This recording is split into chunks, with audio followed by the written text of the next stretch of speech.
دوسرا سلاطین اور اس کا 10واں باب جو 36 آیات پر مشتمل ہے۔ اور سامریہ میں اخیب کے 70 بیٹے تھے، سو یہو نے سامریہ میں یزریل کے امیروں یعنی بزرگوں کے پاس اور ان کے پاس جو اخیب کے بیٹوں کے پالنے والے تھے خط لکھ بھیجے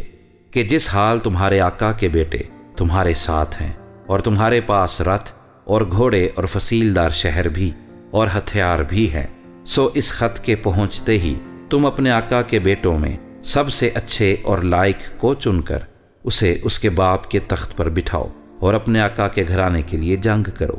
لیکن وہ نہایت ہراساں ہوئے اور کہنے لگے، دیکھو وہ بادشاہ تو اس کا مقابلہ نہ کر سکے، پس ہم کیوں کر سکیں گے؟ سو محل کے دیوان نے اور شہر کے حاکم نے اور بزرگوں نے بھی اور لڑکوں کے پالنے والوں نے یاہو کو کہلا بھیجا، ہم سب تیرے خادم ہیں اور جو کچھ تو فرمائے گا وہ سب ہم کریں گے، ہم کسی کو بادشاہ نہیں بنائیں گے، جو کچھ تیری نظر میں اچھا ہو سو کر۔ تب اس نے دوسری بار ایک خط ان کو لکھ بھیجا کہ اگر تم میری طرف ہو اور میری بات ماننا چاہتے ہو تو اپنے آقا کے بیٹوں کے سر اتار کر کل یزریل میں اسی وقت میرے پاس آ جاؤ۔ اس وقت شہزادے جو 70 آدمی تھے شہر کے ان بڑے آدمیوں کے ساتھ تھے جو ان کے پالنے والے تھے، سو جب یہ نامہ ان کے پاس آیا تو انہوں نے شہزادوں کو لے کر ان کو یعنی ان 70 آدمیوں کو قتل کیا اور ان کے سر ٹوکروں میں رکھ کر ان کو اس کے پاس یزریل میں بھیج دیا۔ تب ایک قاصد نے آ کر اسے خبر دی کہ وہ شہزادوں کے سر لائے ہیں۔ اس نے کہا کہ تم شہر کے پھاٹک کے مدخل پر ان کی 2 ڈھیریاں لگا کر کل صبح تک رہنے دو۔ اور صبح کو ایسا ہوا کہ وہ نکل کر کھڑا ہوا اور سب لوگوں سے کہنے لگا، تم تو راست ہو، دیکھو میں نے تو اپنے آقا کے برخلاف بندش باندھی اور اسے مارا، پر ان سبھوں کو کس نے مارا؟ سو اب جان لو کہ خداوند کے اس سخن میں سے جسے خداوند نے اخیب کے گھرانے کے حق میں فرمایا کوئی بات خاک میں نہیں ملے گی، کیونکہ خداوند نے جو کچھ اپنے بندے ایلیا کی معرفت فرمایا تھا اسے پورا کیا۔ سو یاہو نے ان سب کو جو اخیب کے گھرانے سے یزریل میں بچ رہے تھے اور اس کے سب بڑے بڑے آدمیوں اور مقرب دوستوں اور کاہنوں کو قتل کیا، یہاں تک کہ اس نے اس کے کسی آدمی کو باقی نہ چھوڑا۔ پھر وہ اٹھ کر روانہ ہوا اور سامریا کو چلا، اور راستے میں گڈریوں کے بال کترنے کے گھر تک پہنچا ہی تھا کہ یاہو کو شاہ یہودا اخزیہ کے بھائی مل گئے۔ اس نے پوچھا کہ تم کون ہو؟ انہوں نے کہا، ہم اخزیہ کے بھائی ہیں اور ہم جاتے ہیں کہ بادشاہ کے بیٹوں اور ملکہ کے بیٹوں کو سلام کریں۔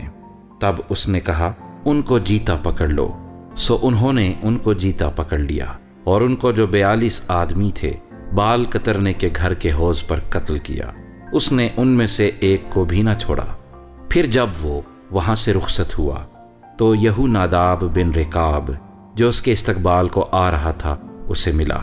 تب اس نے اسے سلام کیا اور اس سے کہا، کیا تیرا دل ٹھیک ہے جیسا میرا دل تیرے دل کے ساتھ ہے؟ یہو ناداب نے جواب دیا کہ ہے۔ سو اس نے کہا، اگر ایسا ہے تو اپنا ہاتھ مجھے دے۔ سو اس نے اسے اپنا ہاتھ دیا اور اس نے اسے رتھ میں اپنے ساتھ بٹھا لیا اور کہا، میرے ساتھ چل اور میری غیرت کو جو خداوند کے لیے ہے دیکھ۔ سو انہوں نے اسے اس کے ساتھ رتھ پر سوار کرایا، اور جب وہ سامریا میں پہنچا تو اخیب کے سب باقی لوگوں کو جو سامریا میں تھے قتل کیا، یہاں تک کہ اس نے جیسا خداوند نے ایلیا سے کہا تھا اس کو نیست و نابود کر دیا۔ پھر یاہو نے سب لوگوں کو فراہم کیا اور ان سے کہا کہ اخیب نے بال کی تھوڑی پرستش کی، یاہو اس کی بہت ہی پرستش کرے گا۔ سو اب تم بال کے سب نبیوں اور اس کے سب پوجنے والوں اور سب پجاریوں کو میرے پاس بلا لاؤ، ان میں سے کوئی غیر حاضر نہ رہے، کیونکہ مجھے بال کے لیے بڑی قربانی کرنا ہے۔ سو جو کوئی غیر حاضر رہے وہ جیتا نہ بچے گا۔ پر یاہو نے اس غرض سے کہ بال کے پوجنے والوں کو نیست کر دے یہ ہیلا نکالا تھا، اور یاہو نے کہا کہ بال کے لیے ایک خاص عید کی تقدیس کرو۔ سو انہوں نے اس کی منادی کر دی، اور یاہو نے سارے اسرائیل میں لوگ بھیجے اور بال کے سب پوجنے والے آئے، یہاں تک کہ ایک شخص بھی ایسا نہ تھا جو نہ آیا ہو، اور وہ بال کے مندر میں داخل ہوئے، اور بال کا مندر اس سرے سے اس سرے تک بھر گیا۔ پھر اس نے اس کو جو توشہ خانے پر مقرر تھا حکم کیا کہ بال کے سب پوجنے والوں کے لیے لباس نکال لا، سو وہ ان کے لیے لباس نکال لایا۔ تب یاہو اور یہو ناداب بن رکاب بال کے مندر کے اندر گئے، اور اس نے بال کے پوجنے والوں سے کہا کہ تفتیش کرو اور دیکھ لو کہ یہاں تمہارے ساتھ خداوند کے خادموں میں سے کوئی نہ ہو، فقط بال ہی کے پوجنے والے ہوں۔ اور وہ ذبیحے اور سوختنی قربانیاں گزراننے کو اندر گئے، اور یاہو نے باہر 80 جوان مقرر کر دیے اور کہا کہ اگر کوئی ان لوگوں میں سے جن کو میں تمہارے ہاتھ میں کر دوں نکل بھاگے تو چھوڑنے والے کی جان اس کی جان کے بدلے جائے گی۔ اور جب وہ سوختنی قربانی چڑھا چکا تو یاہو نے پہرے والوں اور سرداروں سے کہا کہ گھس جاؤ اور ان کو قتل کرو، ایک بھی نکلنے نہ پائے۔ چنانچہ انہوں نے ان کو تیغ کیا، اور پہرے والوں اور سرداروں نے ان کو باہر پھینک دیا، اور بال کے مندر کے شہر کو گئے، اور انہوں نے بال کے مندر کے ستونوں کو باہر نکال کر ان کو آگ میں جلایا، اور بال کے ستون کو چکنا چور کیا، اور بال کا مندر ڈھا کر اسے سنڈاس بنا دیا جیسا آج تک ہے۔ یوں یاہو نے بال کو اسرائیل کے درمیان سے نیست و نابود کر دیا۔ تو بھی نبات کے بیٹے یربعام کے گناہوں سے جن سے اس نے اسرائیل سے گناہ کرایا یاہو باز نہ آیا، یعنی اس نے سونے کے بچڑوں کو ماننے سے جو بیت ایل اور دان میں تھے کنارہ کشی نہ کی۔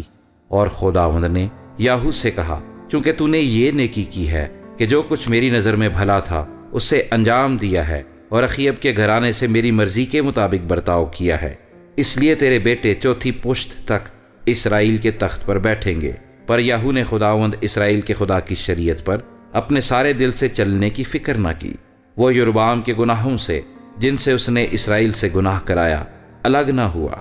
ان دنوں خداوند اسرائیل کو گھٹانے لگا، اور حزائیل نے ان کو اسرائیل کی سب سرحدوں میں مارا، یعنی یردن سے لے کر مشرق کی طرف جلاد کے سارے ملک میں، اور جدیوں اور روبینیوں اور منسیوں کو ایروئیر سے جو وادی ارنون میں ہے، یعنی جلاد اور بسن کو بھی، اور یاہو کے باقی کام اور سب جو اس نے کیا اور اس کی ساری قوت کا بیان، سو کیا وہ اسرائیل کے بادشاہوں کی تواریخ کی کتاب میں قلم بند نہیں؟